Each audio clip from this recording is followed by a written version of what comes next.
Sir William Cash. Thank you very much, Mr. Speaker. Mr. Speaker, I've heard an enormous amount over the last few weeks about the way in which this government is undermining democracy, undermining our sovereignty. Just heard my right honourable friend, the member for Rushcliffe, rubbishing a lot of the arguments that the government has been putting forward over the last few weeks.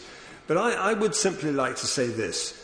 The reality is that there are those in this House, however much they like to dress it up, and I said this on the second reading, I think, of the withdrawal bill itself, that actually they never accepted the idea that we should leave the European Union with or without a deal.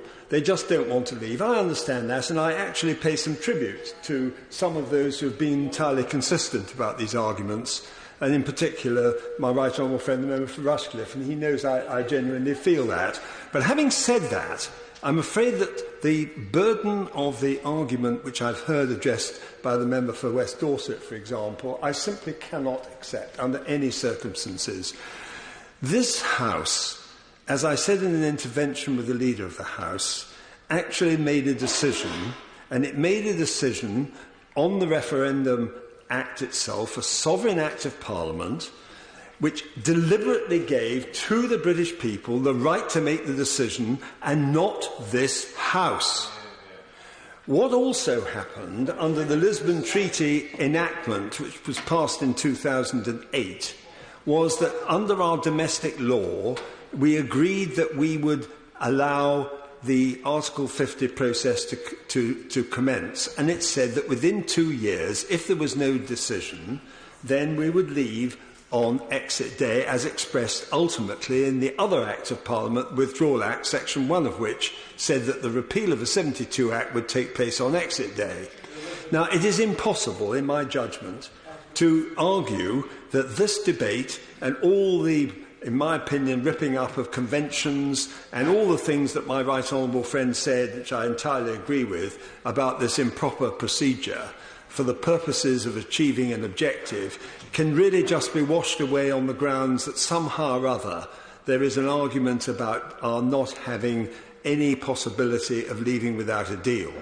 I'd simply say this, Mr. Speaker, if I may.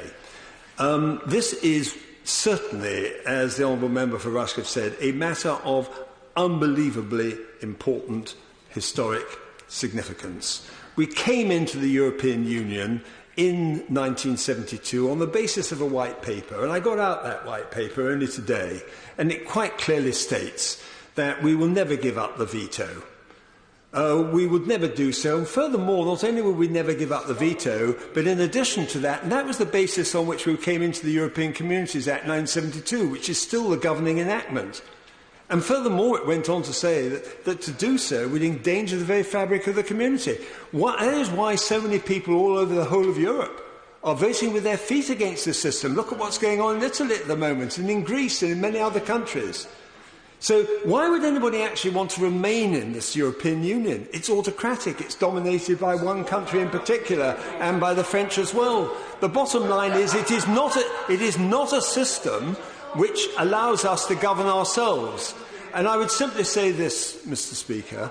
It is clear that the government that takes place under the Council of Ministers is a system which enables us to be governed by 27 other member states. The withdrawal agreement, which was never signed, would allow us to be kept in that system of vassalage, governed by another 27 member states. It is an unacceptable system. And yet, if we were to leave, albeit I'd prefer to have a deal, but with no deal, I'd simply say this: we'll be able to trade globally on our own terms. We would no longer be constrained by the deficit which we run with the European Union. We would be able to govern ourselves, and we would also ensure that we retain Northern Ireland as part of our constitutional status. These are matters which transcend the arguments that are being pushed around in this House today. These are the simple questions of principle. These are the questions which we need to address. We must be allowed, as we have for centuries, to govern ourselves until we came into the European community. The competences have been so grossly extended that we do not govern ourselves, and if we stay in this European Union, we will never be able to do so. I am against this motion, and I hope that the House will vote against it. Thank you. Mr Nicholas Edward Coleridge-Bowles. Thank you, Mr Speaker.